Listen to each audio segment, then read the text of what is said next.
اس طرح جو ہے تو آزان علی القبر ہے، قبر پر آزان دینا. تو قبر پر آزان کیوں دیتے ہیں بھائی؟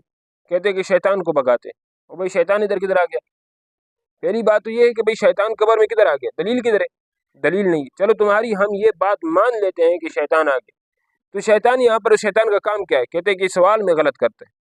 تو انسان کی جو تکلیفی زندگی ہے جس میں انسان کو مکلف کیا گیا ہے کہ بھئی آپ نے کیا کرنا ہے؟ عبادات کرنی ہے اور اپنی ایمان کو بچا بچا کر لے کر جانا ہے، وہ سانس کے نکلنے تک. جس آدمی نے سانس کے نکلنے تک اپنی ایمان کو بچا لیا، اب اس کے بعد کوئی بھی طاقت اس کے ایمان کو خراب نہیں کر سکتی. اب وہ محفوظ ہو چکا. اب شیطان آئے یا جو کچھ بھی آ جائے وہ اس کی ایمان کو جو ہے تو خراب ہو نہیں کر سکتا. اور دوسری بات یہ ہے کہ نبی علیہ الصلوۃ والسلام کے زمانہ میں نبی علیہ جو ہے نا تو اتنی جو ہے تو صحابہ کرام رضوان اللہ اجمعین شہید ہوئے، فوت ہوئے. نبی علیہ الصلوۃ والسلام کی اپنی بیٹی فوت ہوئی. اس طرح جو ہے تو اور بھی بہت سارے جو ہے نا تو کیا نام ہے کہ رشتہ دار نبی علیہ الصلوۃ والسلام کے فوت ہوئے. کسی ایک کی جو ہے تو اس پر جو ہے تو آپ دکھائیں کہ وہاں پر جو ہے تو انہوں نے آزان دی ہو، نبی علیہ الصلوۃ والسلام نے آزان دی ہو، نبی علیہ الصلوۃ والسلام نے کسی کو آزان کا کہا ہو.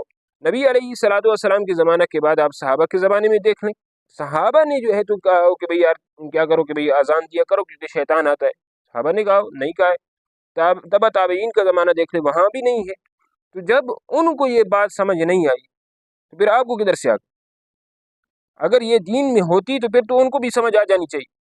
لیکن وہ نہ اذان کہہ رہے، میت کو دفنانے کے بعد ان نے کبھی کسی نے بھی اذان نہیں دی، تو آپ جو ہے تو اذان دیں. دوسری بات یہ ہے کہ ہر جگہ جہاں شیطان آئے تو وہاں پر تو اذان نہیں ہے.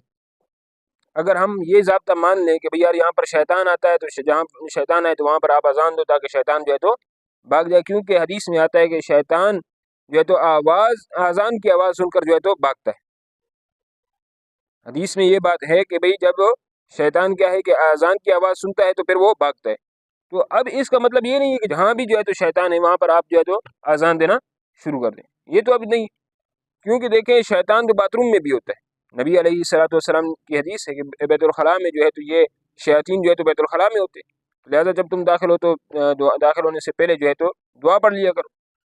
تو اب وہاں پر جو ہے تو اب آدمی وہاں پر پہلے کھڑے ہو کر جو ہے تو باہر سے اذان دینا شروع کر دے اور پھر اس کے بعد جو ہے تو کیا ہے، پھر تو آپ کے ضابطے کے مطابق انسان کو اس طرح کرنا چاہیے.